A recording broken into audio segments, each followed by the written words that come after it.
Chapter 1. Introduction. Why Bismarck is still fascinating today. There are figures in world history whose names have been indelibly engraved in the collective memory. One of them is Otto von Bismarck, the first Chancellor of the German Empire and founder of the Reich. Hardly any other politician of the 19th century shaped the fate of Europe as much as he did. He was a man full of contradictions, conservative and modern at the same time, unscrupulous in his methods and yet visionary in his goals, loved and hated in equal measure. The Iron Chancellor. Bismarck was already nicknamed the Iron Chancellor during his lifetime. This expression was not chosen by chance. It symbolized toughness, consistency, and the unconditional will to achieve political goals. His formula is famous that the big questions of the time are not decided by speeches and majority decisions, but by iron and blood.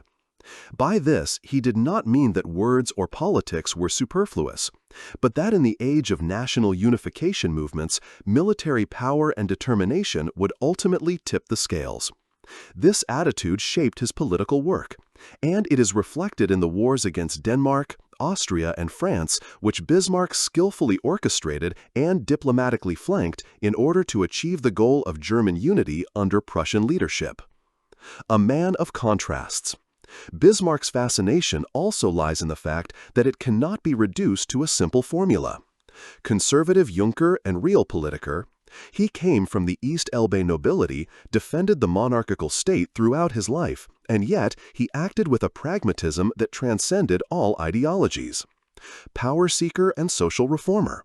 On the one hand, he fought socialists and Democrats with harshness.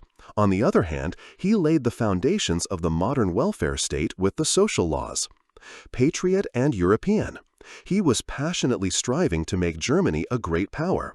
But after the founding of the German Empire, he acted as a guardian of peace in Europe. These contrasts make him one of the most exciting characters in history. Bismarck and the founding of the German Empire. Without Bismarck, the founding of the German Empire in 1871 would hardly have taken place. Before him, Germany was fragmented into dozens of individual states, bound in the loose German Confederation. With a mixture of diplomatic skill, intrigue, and targeted wars, Bismarck succeeded in bringing about unification under Prussian leadership. The imperial proclamation in the Hall of Mirrors in Versailles on January 18, 1871, is still considered the highlight of his career. But Bismarck was more than just a founder of the Reich. He shaped the political culture of the empire and established structures that shaped Germany well into the 20th century. Impact beyond Germany. Bismarck's policies had an impact far beyond Germany's borders. His foreign policy strategy was designed to secure the newly founded empire in Europe. With a complex system of alliances, he created a balance between the great powers. His goal was to isolate France while maintaining good relations with Austria and Russia. Until his overthrow in 1890, he succeeded in preventing major wars in Europe. In this respect, he is considered one of the most successful diplomats in European history. The myth of Bismarck. Even during his lifetime, Bismarck was a legend. Newspapers reported daily on his speeches and maneuvers. Caricaturists made him a symbolic figure of the new Reich. He was revered as the founder of the Reich, as a man who had taken the fate of the Germans into his own hands. At the same time, he was attacked by liberals and socialists who saw him as an authoritarian ruler who suppressed democracy. After his resignation, and especially after his death in 1898, a veritable Bismarck cult developed. Bismarck towers were erected in almost every German city. Monuments were inaugurated, streets named after him. Why Bismarck fascinates to this day? The question remains, why does Bismarck still exert such a fascination more than 100 years after his death? Because he made history. Bismarck was not only an observer, but a designer. His decisions had immediate consequences for millions of people. Because he was a master of power. He knew how to outmaneuver political opponents and forge alliances. Because he was full of contradictions. His person combines toughness and pragmatism, authoritarianism, and a spirit of reform. Because his legacy is ambivalent. On the one hand, he is considered the founder of the Reich and a peacekeeper. On the other hand, he created authoritarian structures that later became problematic. Bismarck is thus a mirror of German history, with all its successes, contradictions, and tragedies. Conclusion: a man who wrote world history. Dealing with Bismarck means understanding the emergence of modern Germany. His life and work are a lesson in power, diplomacy, and the art of governing. In the following chapters, we will follow Bismarck's story chronologically, from his childhood in Schönhausen-Brandenburg to his first steps in politics, his years as a diplomat and prime minister, to the founder of the Reich, Chancellor, and finally to the politically disempowered old man. Each chapter shows a different Bismarck: the Junker, the Realpolitiker, the warmonger, the social reformer, the diplomat, the retired old man. Together, the picture emerges of a man whose work reaches far beyond his own time. Chapter 2: Childhood and Youth, 1815 to 1835. Birth in Schönhausen. Otto Eduard Leopold von Bismarck was born on April 1, 1815 in Schönhausen on the Elbe, just a few weeks before the Battle of Waterloo, which marked the end of the Napoleonic era. His birth thus took place in a time of upheaval. Europe was exhausted by the Napoleonic Wars, and the old order was to be restored at the Congress of Vienna. Bismarck came from a family of the Altmark landed gentry, the so-called Junkers. His father, Karl Wilhelm Ferdinand von Bismarck, was a typical representative of this class, a landlord who was mainly concerned with agriculture and hunting. His mother, Wilhelmina Louisa Mencken, came from a middle-class family of scholars and brought with her a different, more educated background. Family life and character traits. His parents' marriage was not intimate, and Otto experienced a rather cool family life.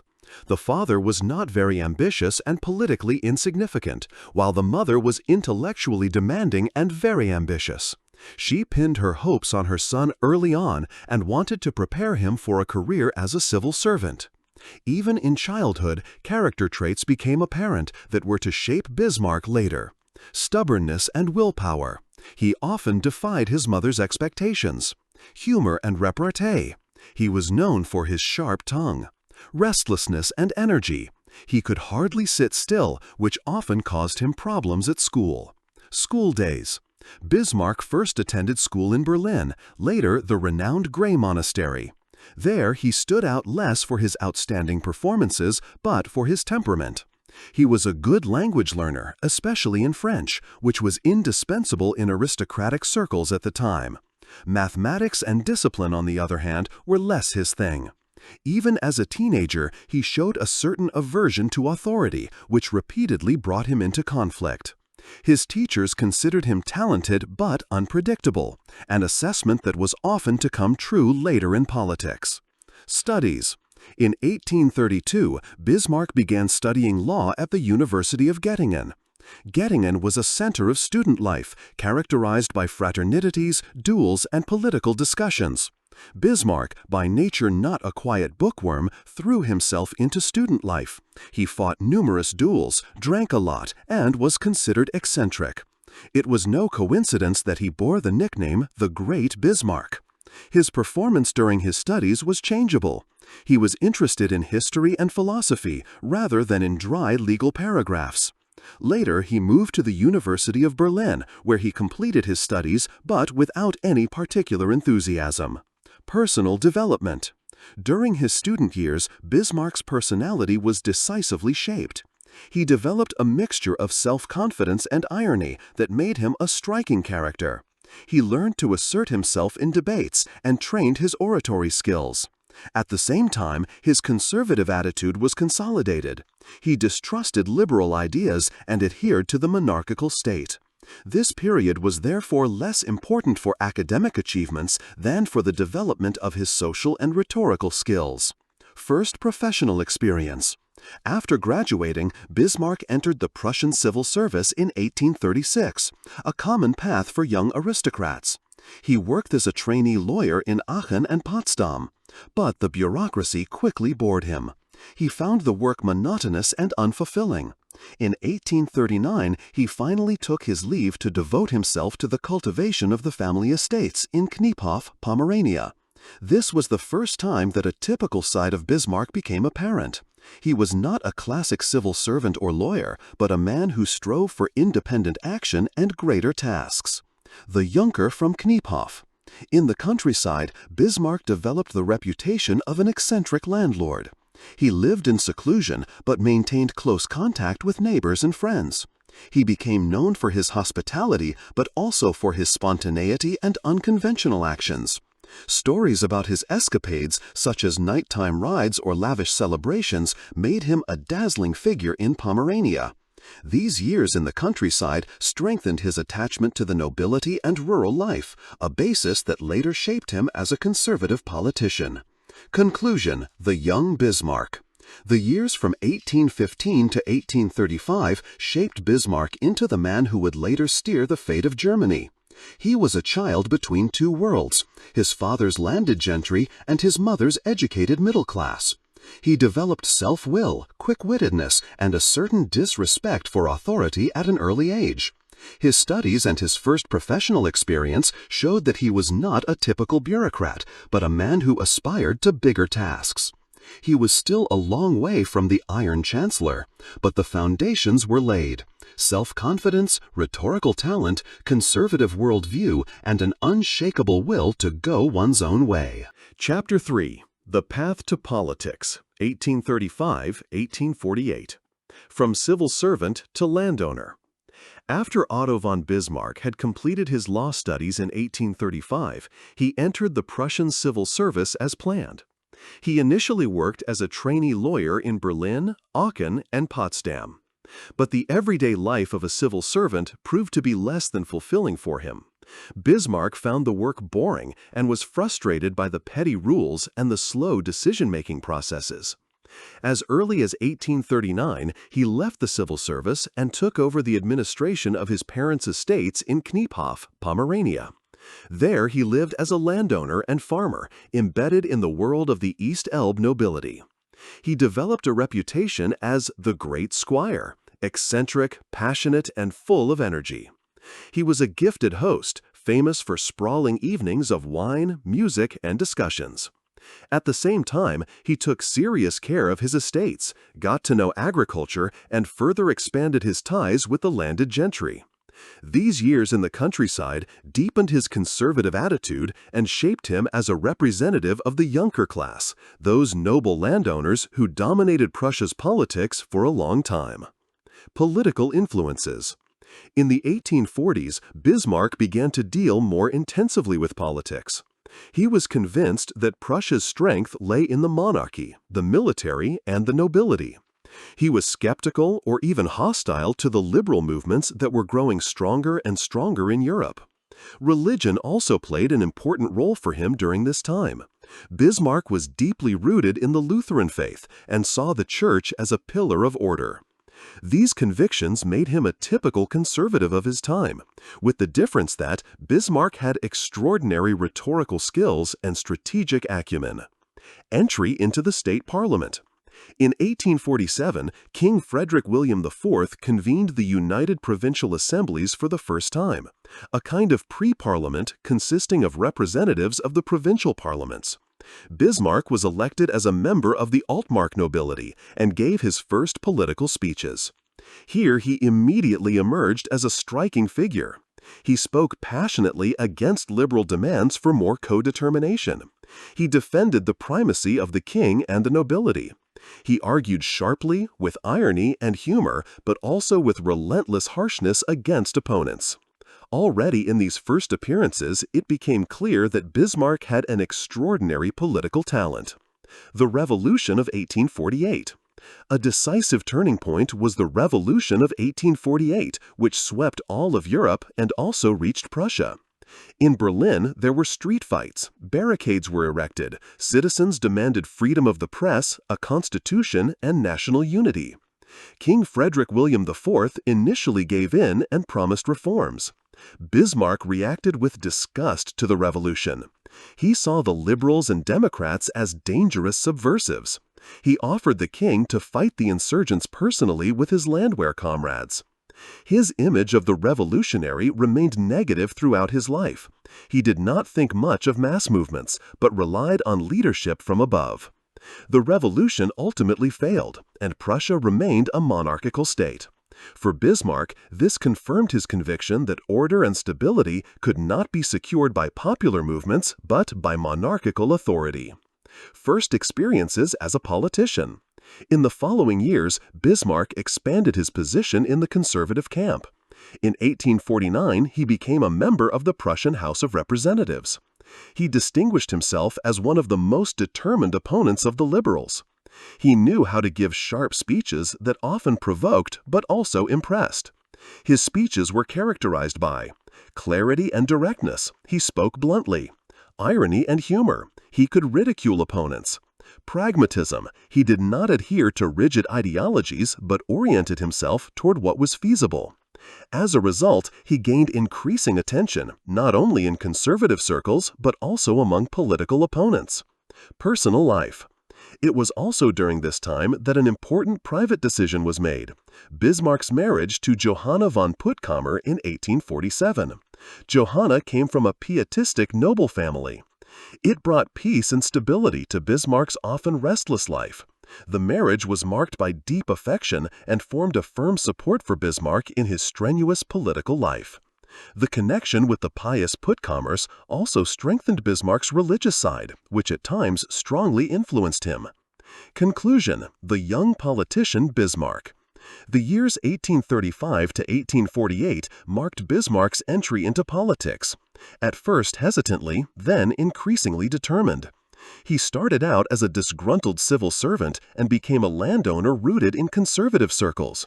The Revolution of 1848 strengthened his worldview: rejection of liberalism and democracy, defense of the monarchical order. He first appeared as a speaker in the state parliament and proved that he possessed an extraordinary political talent. Bismarck was still a relatively unknown member of parliament, but it was already becoming apparent that he had the potential to be much more than just a conservative Junker. His rhetoric, pragmatism, and sense of power would soon lead him to the highest circles of Prussian politics. Chapter 4. Diplomatic Apprenticeship, 1849 to 1862. First steps on the political stage. After the failure of the Revolution of 1848, the political forces in Prussia shifted. The liberals were weakened, the monarchy asserted itself, and the conservatives gained influence. For Otto von Bismarck, this was the opportunity to expand his place in the political system. In 1849, he was elected to the Prussian House of Representatives. He appeared there as one of the most ardent opponents of the liberals. He soon attracted attention outside Prussia for his sharpness, but also for his political intelligence. It was during this phase that the Prussian royal court discovered his talent and began to consider him for diplomatic tasks. Envoy to the Bundestag in Frankfurt, 1851 to 1859. A decisive step in Bismarck's career was his appointment as Prussian envoy to the German Confederation in Frankfurt am Main in 1851. The Bundestag was a loose body of the German individual states dominated by Austria. Bismarck's task was to represent the interests of Prussia, often against Vienna. Here he gained valuable experience. He became acquainted with the weaknesses of the German Confederation. He recognized that Austria was blocking German unity. He practiced diplomatic tactics, developed patience, and a long-term strategy. Bismarck understood that Prussia could only take the lead if it skillfully isolated Austria. This became the leitmotif of his policy. Ambassador to Petersburg, 1859 to 1862. After almost a decade in Frankfurt, Bismarck was appointed Prussian envoy to St. Petersburg in 1859. Russia was one of the most important great powers in Europe. For Bismarck, it was crucial to understand the attitude of the Tsarist Empire towards Prussia. In Russia, he learned the importance of diplomatic alliances. He maintained good relations with Tsar Alexander II and influential ministers. He understood that a compromise with Russia would be crucial to weaken Austria. At the same time, he developed respect for the greatness and power of the Tsarist Empire and knew that it was wise not to anger Russia. Stay in Paris, 1862. Shortly before his appointment as Prussian Prime Minister, Bismarck spent several months as an envoy in Paris. Here he observed the politics of Napoleon III. He recognized the ambivalence of France. On the one hand, an opponent of Prussia, on the other hand, a possible partner against Austria. This experience later helped him to include France's interests in the policy of unification and, ultimately, to deliberately provoke a war. Political maturation. The years as a diplomat had a decisive influence on Bismarck. He developed a deep understanding of the European power structure. He learned to act not ideologically, but in terms of real politics. Politics was based on the actual circumstances, not on wishful thinking. He understood the importance of time and opportunity. You didn't have to deal with conflicts immediately, but could save them for the right moment. Bismarck himself later described these years as his apprenticeship years, in which he learned the art of power politics. Relationship with the king. Parallel to his diplomatic duties, Bismarck expanded his relationship with King Wilhelm I, who ascended the Prussian throne in 1861. Wilhelm was dutiful, conservative, but also insecure in dealing with the liberal opposition. Bismarck showed him that he had a determined and loyal servant. This relationship was to become decisive for his later appointment as prime minister. Wilhelm increasingly trusted Bismarck, even if he was often deterred by his harshness and ruthlessness. Return to Berlin. In 1862, Bismarck returned to Prussia. The country was in a constitutional crisis. The king wanted to push through a military reform to modernize the army. However, the House of Representatives, dominated by liberals, refused to approve the financing. There was a threat of a national crisis, and Wilhelm I even considered abdicating. In this situation, the king remembered the indomitable, clever, and pragmatic Bismarck. He appointed him Prime Minister of Prussia. Conclusion: the apprenticeship years are over. The years 1849 to 1862 were decisive for Bismarck. He started as a conservative MP and developed into a diplomat of European standing. In Frankfurt, Petersburg, and Paris, he became acquainted with the game of the great powers. He matured from a hot-tempered Junker to a calculating Realpolitiker. When he returned to Berlin in 1862, he was ready for the greatest task of his life, the unification of Germany under Prussian leadership. Chapter 5. Prime Minister of Prussia, 1862 to 1866. Appointment in a state crisis. When Otto von Bismarck returned to Berlin in September 1862, Prussia was on the verge of a political catastrophe. King Wilhelm I wanted to reform the army, but the House of Representatives blocked the financing. There was a threat of a constitutional crisis that weighed on the king so much that he even wanted to abdicate. In this situation, Wilhelm I appointed the diplomat, who was known to be uncompromising, as prime minister and foreign minister. The election was risky because Bismarck had the reputation of a sharp conservative and iron eater. But Wilhelm hoped that Bismarck would put Parliament in its place. The Blood and Iron speech. Shortly after his appointment, Bismarck gave his famous Blood and Iron speech in the Budget Committee of the House of Representatives on September 30, 1862. He said, "The great questions of the time are not decided by speeches and majority decisions. That was the great mistake of 1848 and 1849, but by iron and blood." These words shocked the liberals and immediately made Bismarck a notorious figure. He did not mean that speeches were meaningless, but that national unification was not achievable without military power. For the liberals, it was an affront. They saw him as a warmonger.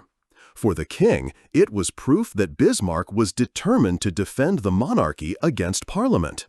The constitutional conflict. The next few years were marked by the struggle between Bismarck and Parliament. The Chamber of Deputies continued to refuse to approve the funds for military reform. Bismarck reacted with a trick. He simply ruled without an approved budget.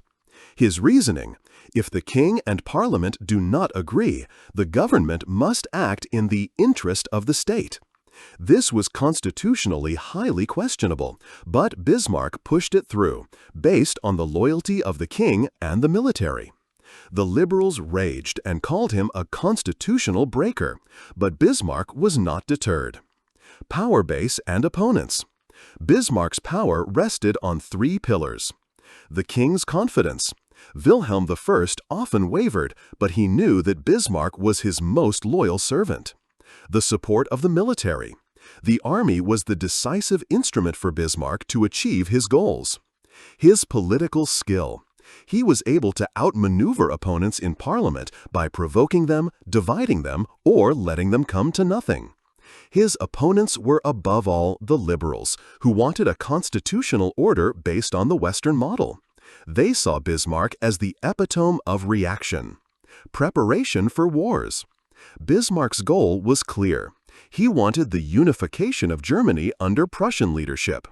To do this, he had to overcome two obstacles: Austria, which had had the supremacy in the German Confederation for centuries; France, which has always had an interest in preventing Germany from becoming too strong.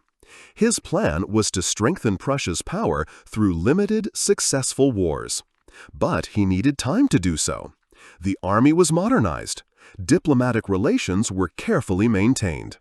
Bismarck waited for the right moment to strike. The German-Danish conflict. The first opportunity presented itself as early in 1863. The Danish king tried to incorporate Schleswig into his empire, a breach of existing treaties. This caused outrage in Germany because Schleswig and Holstein were considered German duchies. Bismarck recognized the opportunity. He formed an alliance with Austria to take joint action against Denmark.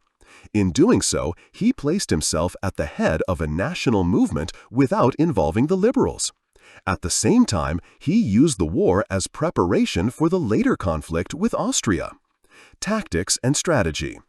Bismarck's actions as prime minister were a masterpiece of realpolitik. To parliament, he stubbornly stuck to his budget policy until the successes of his foreign policy made him untouchable. To Austria, he played the partner for the time being in order to isolate it later. To France, he kept a low profile and watched Napoleon III closely. To Russia, he tried to establish good relations in order to weaken Austria's support. Everything Bismarck did was aimed at one goal: Prussia's supremacy in Germany. Personal image at this stage. During these years, Bismarck's public image developed. For opponents, he was the minister of breach of the Constitution, a dangerous autocrat. For supporters, he was the indomitable statesman who put Prussia's interests above all else. In his private life, he was often melancholic, in poor health, and suffered from stress and depression. His wife Johanna and his children gave him support. His lifestyle was characterized by long nights at work, heavy cigar consumption, and plenty of alcohol. Bismarck himself joked that he needed half a liter of champagne for breakfast. Conclusion: on the way to agreement. The years 1862 to 1866 were decisive for Bismarck's rise. He prevailed against Parliament and proved his steadfastness. With the blood and iron speech, he defined the guideline of his policy. He modernized the army and prepared the wars of unification. He showed that he was not only a conservative, but a real politician who knew how to use the balance of power to his advantage. When the war against Denmark began in 1864, Bismarck was ready to take the first step on the road to German unity. Chapter 6. The German-Danish War, 1864. Background to the conflict. The War of 1864, also known as the Schleswig-Holstein War, was the first of Bismarck's three so-called Wars of Unification. At the same time, he was a test case for his policy: limited military conflicts, cleverly prepared and diplomatically secured, which were intended to strengthen Prussia's position in the German Confederation and in Europe. The conflict was sparked by the question of the duchies of Schleswig and Holstein. Schleswig was a Danish fiefdom. Holstein belonged to the German Confederation. Both duchies had a mixed population of Germans and Danes. Nationalist movements demanded a clear assignment, either to Denmark or to Germany.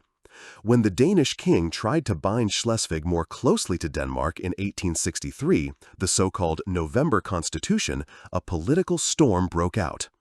Bismarck's strategy. For Bismarck, the conflict was a welcome instrument. He was able to take advantage of the nationalist mood in Germany without involving the liberals. He portrayed Prussia as the defender of German interests. At the same time, he concluded an alliance with Austria, a clever move to bind Vienna to his side for the time being and not to have it as an opponent. Thus, Prussia did not appear as a loner, but as part of a German cause. The course of the war. The war began in February 1864. Prussian and Austrian troops marched into Schleswig. One of the most famous battles was the storming of the Dippelerschanzen by Prussian troops on April 18, 1864. The modern Prussian army with its needle gun was clearly superior to the Danes. The war was short and decisive. Denmark had to capitulate as early as the summer of 1864. The Peace of Vienna. In the Treaty of Vienna, October 1864, Denmark had to cede Schleswig, Holstein, and Lauenburg. Prussia and Austria took over the administration of the duchies. Prussia, Schleswig; Austria, Holstein. At first glance, this was a compromise. In truth, Bismarck had laid the foundation for the next conflict, the rivalry between Prussia and Austria for supremacy in Germany. Significance of the war. The German-Danish War had several decisive consequences. Strengthening Prussia. The Prussian army proved its effectiveness. Prussia became the focus of the German national movement. Alliance with Austria. In the short term, the cooperation worked, but in the long term, the joint administration of the duchies led to a dispute. National prestige. Bismarck used the victory to present Prussia as the leading power in the German cause. International dimension. The great powers did not intervene decisively, which encouraged Bismarck. Diplomatic masterpiece. Bismarck's approach was also a diplomatic success. He prevented France or Great Britain from intervening in the war. Both powers were concerned but did not actively intervene. Russia remained neutral, a result of Bismarck's good relationship with the Tsar. Austria was integrated into an alliance that initially prevented it from confronting. Thus, Bismarck could wage a limited war without provoking a European coalition against Prussia. Reactions in Germany. The war aroused enthusiasm in Germany. Nationalists celebrated the victory as a step toward unity. The liberals, who had previously fought Bismarck as a constitutional breaker, were divided. Many could not escape the national euphoria. Bismarck gained popularity. His reputation grew far beyond conservative circles. This was one of the points at which it became clear that Bismarck knew how to skillfully use the national movement for his own ends. Personal stress. Even if the war was a success, Bismarck was personally incriminated. The constant conflicts with Parliament took their toll on him. He suffered from stress, headaches, and stomach problems. He himself spoke of living under the pressure of the cannons, always aware that one wrong step could have fatal consequences. But despite these burdens, he stayed the course and used the war to prepare for the next phase, the conflict with Austria. Conclusion: a small war with big consequences. At first glance, the German-Danish War of 1864 was a limited conflict, a few months, a clear victory, manageable losses. But he was much more. He strengthened Prussia's military and political weight. He shifted the balance of power in Germany. It led directly to the next step of Bismarck's plan, the German war against Austria. For Bismarck, Schleswig-Holstein was not just a territory, but a tool with which he lured his old rival Austria into a trap that was to snap shut in 1866. Chapter 7. The German War Against Austria, 1866. The Road to Conflict. After the victory over Denmark in 1864, Prussia and Austria had jointly taken over the duchies of Schleswig and Holstein. But the administrative community was a temporary alliance of convenience from the beginning. Prussia administered Schleswig, Austria Holstein. Bismarck knew that sooner or later it would come to a dispute. Austria, on the other hand, hoped to be able to integrate and control Prussia. Bismarck took advantage of this situation in a targeted manner. He wanted to break Austria's supremacy in the German Confederation and make Prussia the leading power. Diplomatic preparation. Bismarck was not a warmonger in the classical sense. For him, war was a means of politics, but only if it was well prepared. Russia. Through his close relationship with the Tsar, he ensured that Russia would remain neutral. France. Napoleon III was stalled with vague promises. Bismarck gave him the feeling that France could receive territories in the West in the event of German unification, without ever making a concrete commitment. Italy. Bismarck concluded a secret alliance with the Kingdom of Italy. Italy wanted to reconquer the Veneto from Austria. If Prussia were to wage war against Austria, Italy would attack at the same time. In this way, Bismarck ensured that Austria was isolated. The constitutional conflict as a domestic political basis. At the same time, the constitutional conflict in Prussia continued to escalate. Bismarck continued to govern without an approved budget. Many liberals sharply condemned him, but the success of his foreign policy weakened their position. Bismarck knew that a victory over Austria would make him untouchable for good. The war breaks out. In 1866, there was an open conflict.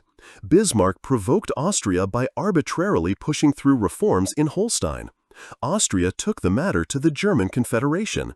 But that was exactly what Bismarck wanted, a pretext for war. On 14 June 1866, the Bundestag decided to mobilize against Prussia. Prussia withdrew from the German Confederation and declared war on Austria. This marked the beginning of the German War, also known as the Fratricidal War. The course of the war. The war lasted only a few weeks, from June to July 1866. Austria actually had the larger army militarily, but the Prussian army was more modern and better organized. The Prussian needle rifle gave the soldiers a considerable advantage. Prussia operated with rapid mobilization and concentrated its troops more efficiently. The climax was the Battle of Königgrätz, 3 July 1866. Around 200,000 Prussians met 215,000 Austrians. The Prussian victory was overwhelming. The Austrian army was decisively defeated. Bismarck's moderation. After the victory, the Prussian military, especially Field Marshal Helmuth von Moltke, urged to advance as far as Vienna and permanently weaken Austria. Bismarck, however, advocated moderation. He prevented a complete humiliation of Austria. His goal was not the annihilation, but the elimination of Austria from Germany. Austria should not be alienated as a possible ally in the future. This attitude shows Bismarck's political foresight. He thought beyond the moment and planned for the long term. The Peace of Prague. The Treaty of Prague, 23 August 1866, stipulated Austria was permanently excluded from German affairs. The German Confederation was dissolved. Prussia annexed several states, including Hanover, Electoral Hesse, Nassau, and Frankfurt. The North German Confederation was founded, under the leadership of Prussia. Bismarck had thus achieved the decisive goal. Prussia was the undisputed leading power in northern Germany. Domestic political consequences. The victory over Austria also had the effect of a political revolution internally. Bismarck presented the so-called Indemnity Bill to Parliament. The House of Representatives was to approve his arbitrary budget policy retrospectively. Many liberals agreed, despite years of opposition, because they were intoxicated by the successes. Bismarck had thus effectively won the constitutional conflict. He continued to govern, the parliament was weakened. National movement and euphoria. The victory triggered euphoria throughout Germany. The national movement saw in Bismarck the man who realized the dream of unity. Many liberals who had previously despised him now became his supporters. Bismarck succeeded in combining his conservative base with national aspirations. Significance of the war. The Austro-Prussian War of 1866 was a decisive step toward the founding of the German Empire. Austria was ousted from Germany. Prussia dominated the north and dominated the new structures. Bismarck had proven that targeted wars could be waged successfully. He showed that he acted in moderation after the victory and thus stabilized peace in Europe. Conclusion: Prussia at the top. The War of 1866 was short, bloody, and momentous. Bismarck had eliminated Austria, dissolved the German Confederation, and founded the North German Confederation. From then on, Prussia was the leading power in Germany, and Bismarck was the undisputed architect of this success. But the unity was not yet complete. The south of Germany, with Bavaria, Württemberg, and Baden, was not yet included. In order to achieve the goal of founding the Reich, Bismarck needed another step: the conflict with France. Chapter 8: The Franco-German War, 1870–71. The Road to War. After the victory over Austria in 1866, Prussia had risen to become the dominant power in northern Germany. With the North German Confederation, Bismarck had created a new state structure that dominated Prussia. But the southern German states, Bavaria, Württemberg, Baden, and Hesse-Darmstadt, were still outside. In order to complete the founding of the Reich, Bismarck needed an event that would lead these southern German states to join Prussia voluntarily. This event was to become the conflict with France. France, under Napoleon III, watched with concern as a strong Germany grew up in the east. Paris feared being put on the defensive by a united Germany. This created the conditions for a confrontation. The trigger: the succession to the Spanish throne. In 1870, there was a vacancy for the throne in Spain. The Spanish government offered the crown to Prince Leopold of Hohenzollern-Sigmaringen, a relative of the Prussian king. For France, this was a provocation. A Hohenzollern on the Spanish throne would have meant that Germany could put France in a pincer, both in the east and in the south. Napoleon III demanded that Wilhelm I should assure his relative of his relative's renunciation. Wilhelm was willing to find a compromise and declared that Leopold would withdraw his candidacy. But France demanded even more: a permanent guarantee that no Hohenzollern would ever ascend the Spanish throne. Wilhelm found this abusive and insulting. The Ems Dispatch. Bismarck recognized the opportunity.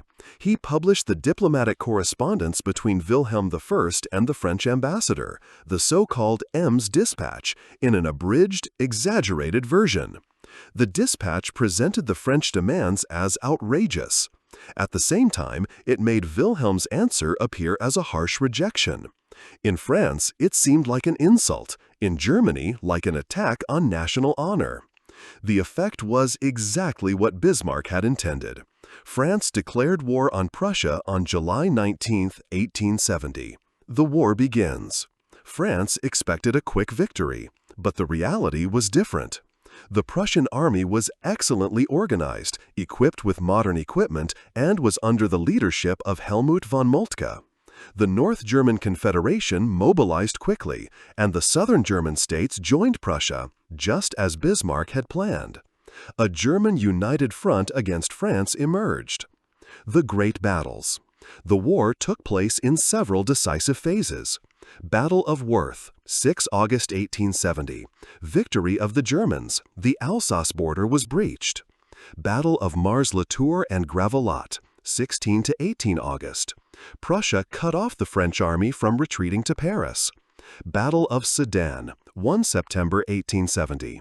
The climax: the French army was surrounded and Napoleon III was taken prisoner. The capture of the Kaiser was a shock for France and made a German victory inevitable. Siege of Paris. After Sedan, France was militarily defeated, but the country continued to defend itself. The Republic was proclaimed in Paris, and the population put up fierce resistance. The German army besieged Paris from September 1870 to January 1871. Hunger and hardship finally forced the city to capitulate. On January 28, 1871, France concluded an armistice. The founding of the German Empire in Versailles. While the cannons surrounded Paris, a symbolic event occurred. On January 18, 1871, the German Empire was proclaimed in the Hall of Mirrors in Versailles. King Wilhelm I of Prussia was proclaimed German Emperor. Bismarck, the architect of the Unification, stood by his side as Reich Chancellor. The southern German states joined the Reich, exactly the goal that Bismarck had pursued. The choice of Versailles was deliberate. There, in the heart of France, the new empire demonstrated its power. The Peace of Frankfurt. The final peace was concluded on 10 May 1871 in Frankfurt. France had to Alsace and Lorraine to the German Reich, to pay an enormous war indemnity of 5 billion francs. German troops remained in the country until payment. For Germany, this was a triumph. For France, a deep humiliation. The loss of Alsace-Lorraine poisoned relations between the two countries for decades. Domestic political consequences. The victory over France and the founding of the empire also had domestic political consequences. Bismarck was at the height of his power. Even his liberal opponents now celebrated him as the founder of the Reich. The agreement from above, through war and diplomacy, had been achieved, not through revolution or parliament. Bismarck had thus achieved his life's goal, the creation of a united German nation-state under Prussian leadership. Significance of the war. The Franco-German War was of historic significance. Founding of the empire. Without the war, the unification would not have taken place in this form. Shift of power in Europe. Germany emerged as a new great power. France was weakened.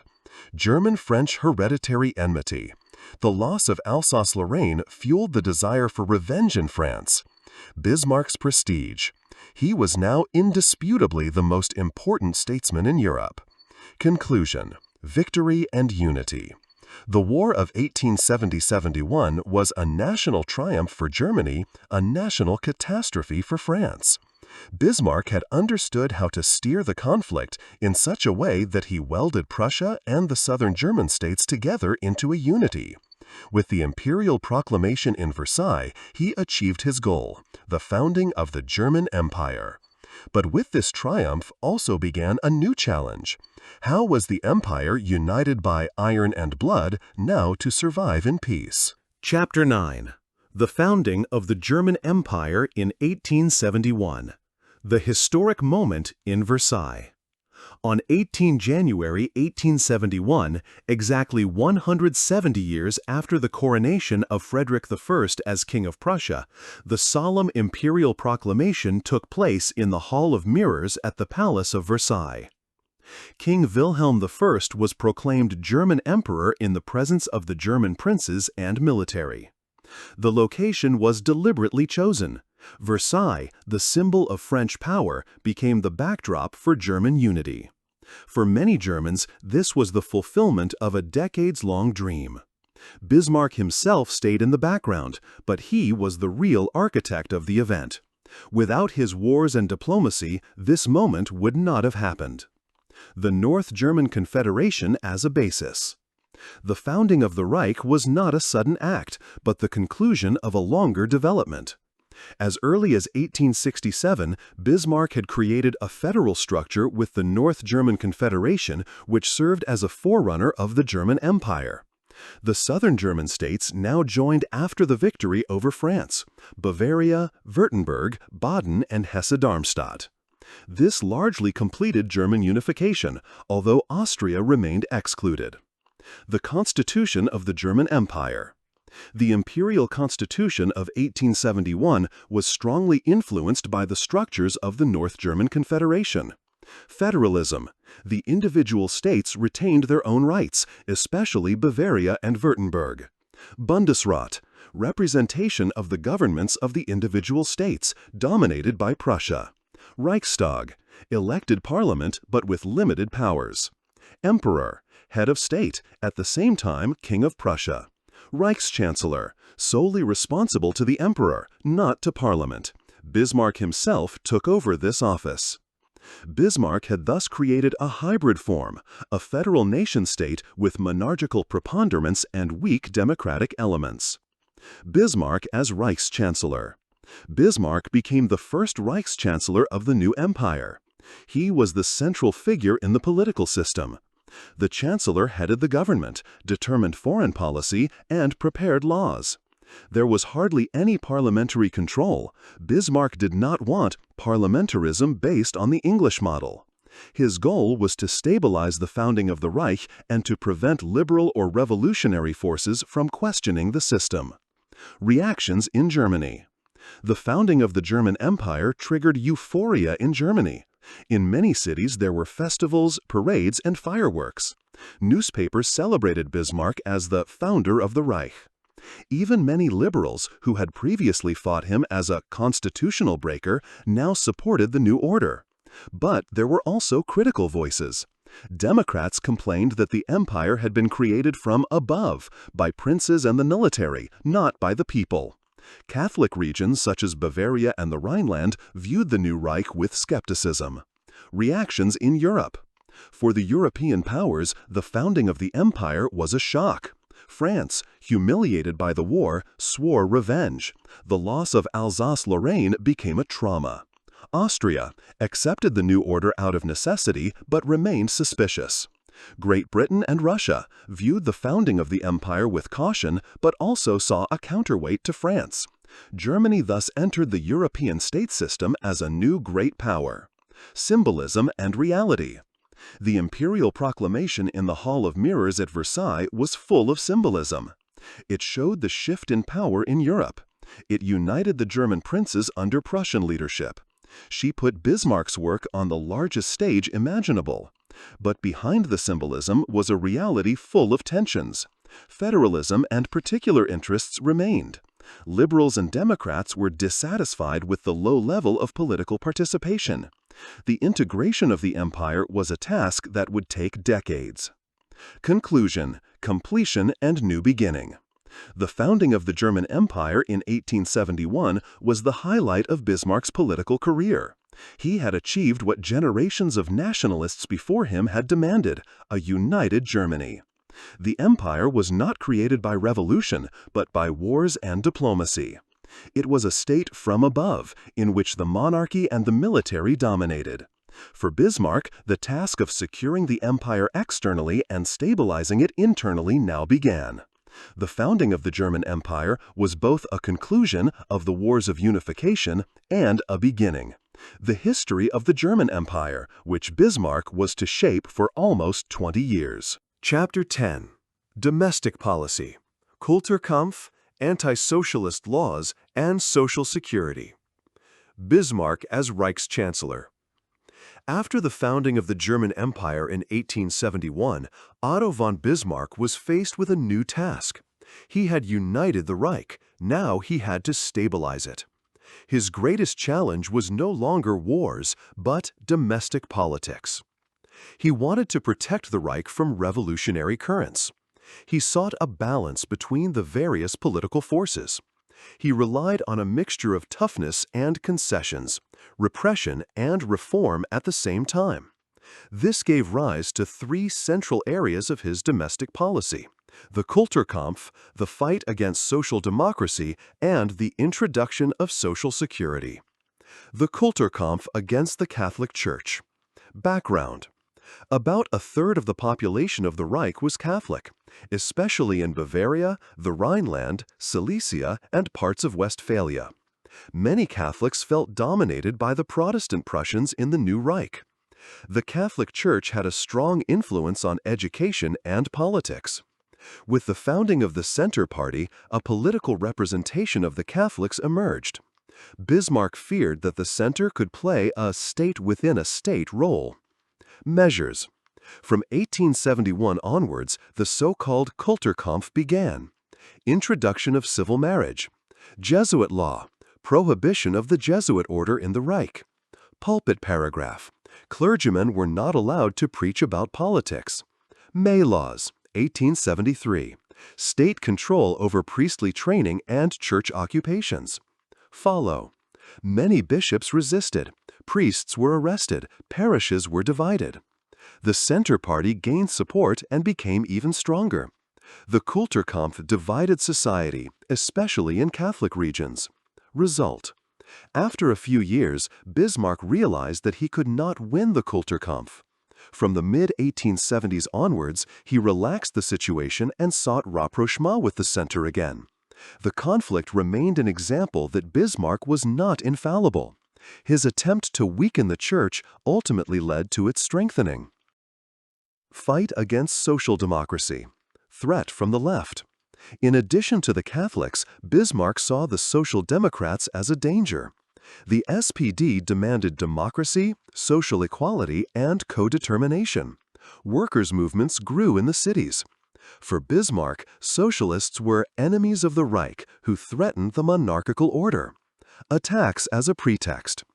In 1878, there were 2 assassination attempts on Kaiser Wilhelm I, both without any connection to the SPD, but Bismarck seized the opportunity. He presented the socialists as a danger to the state and society. With the support of the emperor, he pushed through the Anti-Socialist Laws. Content of the Anti-Socialist Laws. Social democratic associations were banned. Meetings and newspapers were suppressed. Socialist propaganda was illegal. The SPD was allowed to run in elections, but its organization was severely restricted. Follow. Many Social Democrats went into exile or worked underground. Despite the ban, the party continued to grow. It continuously gained votes in Reichstag elections. Repression alone could not stop the workers' movement. Social security, carrot and stick. Bismarck recognized that the workers had not only to be suppressed, but also to be won. Therefore, he introduced a series of social reforms, a project that was unique in the world at the time. The laws. Health insurance, 1883. Workers were entitled to medical treatment and sick pay. Accident insurance, 1884. Protection in the event of accidents at work, financed by entrepreneurs. Old age and disability insurance, 1889. Pension entitlement from the age of 70. Goals. Bismarck wanted to bind the workers to the state and reduce the attractiveness of social democracy. He wanted to show that the monarchical state cares for its citizens. At the same time, control remained in the hands of the state, not trade unions or parties. Meaning, the social laws made the German Reich the pioneer of the modern welfare state. They actually improved the living conditions of many workers. However, they could not stop the Social Democrats. The party continued to grow. Bismarck's domestic political style. Bismarck's domestic policy was characterized by a mixture of repression and reform. He used harshness against opponents, Kulturkampf, anti-socialist laws. At the same time, he made concessions to integrate opponents, social security, at times cooperation with the center. He ruled pragmatically, without a fixed ideology, but always with the aim of securing the power of the emperor and the empire. Conclusion. Stabilization through conflict. Bismarck's domestic policy was full of conflicts and contradictions. The Kulturkampf divided the empire, but in the end strengthened the Catholic Church. The anti-socialist laws suppressed the workers' movement, but could not prevent its rise. The social laws made Germany a model, but were also a means of political control. Despite all the contradictions, Bismarck succeeded in stabilizing the young Reich. His domestic policy showed how he thought: secure power, weaken opponents, and, if necessary, bind them to the state through reforms. Chapter 11. Foreign Policy, Alliance Systems, and Peacekeeping. Basic Principles of Bismarck's Foreign Policy. After the founding of the German Empire in 1871, Bismarck's role changed fundamentally. His goal was no longer expansion, but preservation. Germany was strong, but also vulnerable, surrounded by powerful neighbors in the middle of Europe. Bismarck knew that a new war would endanger the young Reich. Therefore, he was guided by 2 guidelines: securing peace at all costs, isolate France. Everything he undertook in foreign policy served these 2 goals. The threat from France. France had lost the war of 1870–71, lost Alsace-Lorraine, and had to pay enormous reparations. The revenge for Sedan became the central goal of French politics. Bismarck was convinced that France would eventually try to strike back. Therefore, he wanted to isolate France diplomatically and prevent it from finding allies. The alliance policy. To isolate France, Bismarck developed a complicated alliance system. 1. The Three Emperors League, 1873. Treaty between Germany, Austria-Hungary, and Russia. The goal, cooperation of the monarchies against liberal and revolutionary movements. Symbol of Europe's conservative solidarity. 2. The Two Covenant, 1879. When relations with Russia cooled, Bismarck concluded a defensive alliance with Austria-Hungary. Both states pledged to help each other in the event of a Russian attack. This was a turning point. Austria became a permanent partner of Germany. 3. The Triple Alliance, 1882. Expansion of the Dual Alliance by Italy. Italy had conflicts with France and sought protection. This created a strong alliance in Central Europe. 4. The Reinsurance Treaty with Russia, 1887. In order not to lose Russia completely, Bismarck concluded a secret agreement. Both states promised neutrality if one was attacked by a third party, except if Germany attacked France or Russia attacked Austria. In this way, Bismarck maintained the fragile equilibrium. The Berlin Congresses. Bismarck was a master at portraying Germany as an honest broker. Congress of Berlin 1878 settled the Balkan conflict after the Russo-Turkish War. Bismarck presented himself as an impartial mediator. In reality, he secured German interests and prevented Russia from expanding too much. Berlin West Africa Conference 1884-85. Here, rules for colonial expansion in Africa were adopted. Germany appeared as a colonial power for the first time, even if Bismarck himself was initially skeptical about colonies. No expansionist policy. Unlike many contemporaries, Bismarck did not seek further expansion in Europe. He did not want to create new enemies. He warned in particular against a war with France and Russia at the same time. That is why he held back in conflicts and always sought diplomatic solutions. His famous quote was, "My map of Africa is in Europe. Here is Russia, and here is France, and we are in the middle. This is my map." Colonial policy. Despite his skepticism, Bismarck allowed the first German colonies in Africa and the Pacific from the 1880s onward. German Southwest Africa, Togo, Cameroon, German East Africa. He did this primarily to satisfy domestic political forces, not of his own accord. For him, colonies were playing cards in great diplomacy.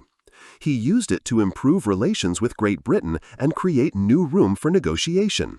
Balance sheet of his foreign policy. Bismarck's foreign policy system was a masterpiece of diplomacy. Germany was at the center of a network of alliances. France was isolated. Europe remained without a major war for over 20 years. But the system was fragile. It was based on Bismarck's personal skill. Many alliances contradicted each other in content. A successor without Bismarck's experience could hardly maintain the system. Conclusion: peacekeeping through diplomacy. Bismarck's foreign policy after 1871 was characterized by prudence and caution. He had united the empire through wars, but after that he consistently focused on peace. He built a system of alliances that isolated France and secured Germany. He used his position as an honest broker to diffuse conflicts.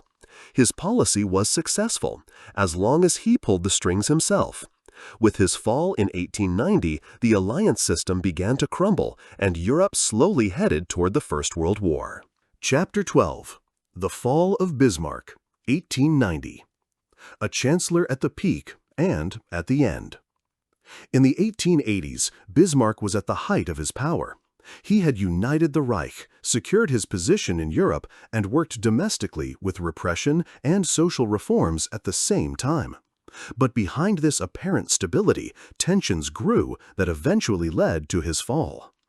Conflicts with the young emperor. 1888 was the year of the three emperors. Within a few months, Emperor Wilhelm I and his son Frederick III died of cancer.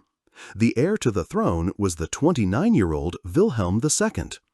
Wilhelm II was ambitious, impulsive, and full of self-confidence. He admired Bismarck but did not want to be dominated by him. Bismarck, on the other hand, saw Wilhelm II as an inexperienced monarch whom he had to control. The relationship between the two was tense from the beginning. Dispute over domestic politics. A central point of conflict was how to deal with social democracy. Bismarck wanted to tighten the anti-socialist laws and permanently eliminate the SPD. Wilhelm II, on the other hand, spoke of a reconciliation with the workers and showed sympathy for social reforms. The Kaiser saw himself as a social monarch, while Bismarck continued to rely on toughness. This contrast made cooperation increasingly difficult. Dispute over foreign policy. Ideas also diverged in foreign policy. Bismarck wanted to secure the empire and not risk any adventures. Wilhelm II dreamed of a world policy with colonies and a strong fleet. For Bismarck, colonies were only a minor matter, but for Wilhelm II, it was a prestige project. This collided with two worldviews, Bismarck's cautious Realpolitik and the expansive ambition of the young emperor. The break. In March 1890, the final break occurred. Bismarck wanted to bypass the emperor by means of an emergency decree and secure his own power.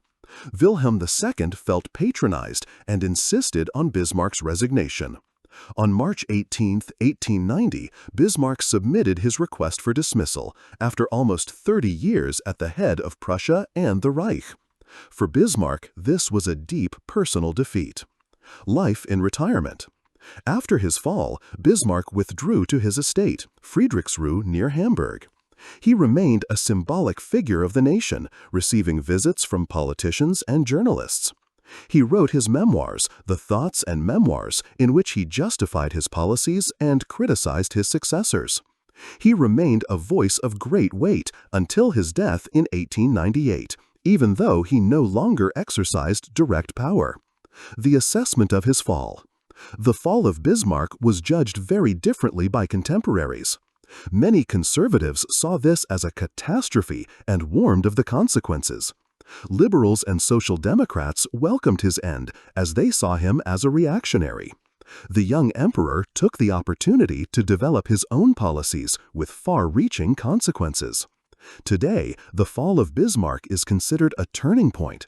It marked the end of the era of the cautious balance of power. Under Wilhelm II, the path to confrontation began, which finally culminated in the First World War in 1914. Bismarck's death. Otto von Bismarck died on 30 July 1898 at the age of 83 in Friedrichsruh. His death triggered a wave of grief in Germany. He was honored as the founder of the Reich. Numerous monuments and Bismarck towers were built. His myth as the Iron Chancellor survived generations. Conclusion: the end of a giant. The fall of Bismarck was not only the end of a political career, but the end of an era. He had created the empire, but he could not pass it on to the next generation. His system was too much tailored to his own person. Wilhelm II wanted to lead an empire according to his own ideas and parted ways with the old chancellor in order to have a free hand. Bismarck left as a defeated man, but his legacy remained. He was and remained the architect of the German Empire. Chapter 13. Bismarck's Legacy and Myth. Bismarck as the founder of the Reich. Bismarck's greatest achievement was the founding of the German Empire in 1871. He united the fragmented German states into one great power. He did not do this through revolutions or popular movements, but from above, with diplomacy and wars. In doing so, he created the political basis for modern Germany. This role as the founder of the Reich made him a legend during his lifetime.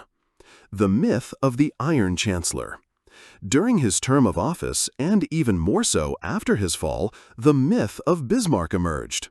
In monuments, Bismarck towers, and street names, he was revered as a national hero. For many Germans, he embodied qualities such as strength, determination, and a sense of duty. Caricatures and paintings often showed him as a larger-than-life figure holding Europe in his hand. The nickname Iron Chancellor stood for his intransigence, but also for his ability to hold the empire together. Bismarck's legacy in domestic politics. Bismarck's domestic political legacy is ambivalent. Repression. The Kulturkampf and the Anti-Socialist Laws show his willingness to fight opponents hard. Reform. At the same time, he laid the foundation for the modern welfare state with the social laws. Authoritarianism. The political system of the empire was not a democracy. The Reichstag had only limited power, while the emperor and chancellor dominated. These structures shaped Germany until 1918 and later made the path to democracy more difficult. Bismarck's legacy in foreign politics. In foreign policy, Bismarck is still considered a master of diplomacy. He isolated France and kept the empire secured by a network of alliances. He avoided new wars after 1871 and kept Europe at peace for almost 2 decades. His principle was Realpolitik. Not ideologies, but interests determined his actions. However, his successors were unable to maintain this complex system. With his fall in 1890, the disintegration of the balance began, which finally ended in the First World War. Criticism of Bismarck. Despite his achievements, Bismarck was not without controversy. His authoritarian policies prevented greater democracy. His harsh repression of opponents, especially Catholics and socialists, divided society. His founding of the Reich from above excluded broad sections of the population from the political process. Many historians see it as a belated nation that was united but built on an authoritarian foundation. Bismarck in the 20th century. After his death in 1898, Bismarck remained a symbolic figure. In the German Empire, he was revered as a hero. In the Weimar Republic, conservatives tried to build on his legacy. The National Socialists misused his name, even if their policies contradicted his principles. To this day, his image is ambivalent. Genius of diplomacy, founder of the Reich, but also a man who reinforced authoritarian traditions. Bismarck and German identity. Bismarck may refer to Unification, the Empire of 1871. Consciousness of power, blood and iron. Pragmatism, Realpolitik instead of ideology. His image still shapes German history today. He was a politician who acted with toughness and foresight at the same time. Conclusion: Bismarck's long shadow. Bismarck's legacy is contradictory but indisputable. Without him, the German Empire would not have existed. He saved Europe from a major war for decades. He left behind a political system based on stability, not democracy. His myth lives on as the Iron Chancellor who united Germany and shaped Europe like hardly any other statesman of the 19th century. Chapter 14. Conclusion. The Iron Chancellor and its place in world history. A life under the sign of power. Otto von Bismarck was more than just a politician. He was a statesman who determined the course of German and European history for decades. From the Great Junker in Pomerania to the Reich Chancellor in Berlin, he went through a career that was unique. His life shows how much a single person can shape the fate of entire peoples. The founder of the Reich. His greatest achievement remains the unification of Germany. Centuries of fragmentation ended in 1871 with the founding of the empire in Versailles. Bismarck did not create the German Empire through revolution or popular movements, but through diplomacy, wars, and negotiations. He united the princes, not the peoples, an empire from above. Nevertheless, he was the one who made the dream of German unity a reality. The master of Realpolitik. Bismarck was a Realpolitiker in the best and in the most problematic sense. He was not oriented towards ideologies, but towards power and interests. He waged 3 targeted wars against Denmark, Austria and France and won them all. After that, he consistently focused on peace, isolated France, and stabilized Europe. His politics show that pragmatism and calculation are often more successful than ideals alone. The domestic politician, hardship and reform. Internally, Bismarck relied on a dual strategy: harshness against opponents, Kulturkampf against the Catholics, anti-socialist laws against the SPD, reforms for integration, health, accident, and pension insurance as the basis of the modern welfare state. His goal was not social justice, but stability. Nevertheless, he became the creator of a system that still works today. An ambivalent legacy. Bismarck's legacy is contradictory. Strengths: uniter, more stable, master of diplomacy. Weaknesses: authoritarian, anti-democratic, division of society. He created an empire that was strong but not very democratic. These structures shaped Germany into the 20th century and contributed to crises such as the First World War, even if Bismarck himself would not have wanted this path. Its place in world history. Bismarck is one of the most important statesmen of the 19th century. Alongside figures such as Napoleon Bonaparte or Abraham Lincoln, he stands as the designer of an era. His work had global consequences. A united Germany changed the power structure of Europe and thus also the world. His name stands for Realpolitik, a policy that is oriented towards the possible, not the desirable. The man behind the myth. Despite his myth, Bismarck was also a man full of contradictions. He suffered from depression and health problems. He was often suspicious, moody, cynical. But he was also humorous, charming, and deeply religious. This complexity makes him a fascinating figure who continues to inspire historians, writers, and filmmakers today. Conclusion: the Iron Chancellor. Bismarck was not a democrat, not an idealist, not a visionary in the modern sense. But he was an architect of power who united Germany and brought peace to Europe for decades. His place in world history is assured, as one of the great statesmen whose work reaches far beyond their own time. He himself once summed up his life as follows: "Politics is not an exact science, but the art of the possible." It was precisely this art that Bismarck mastered like no other.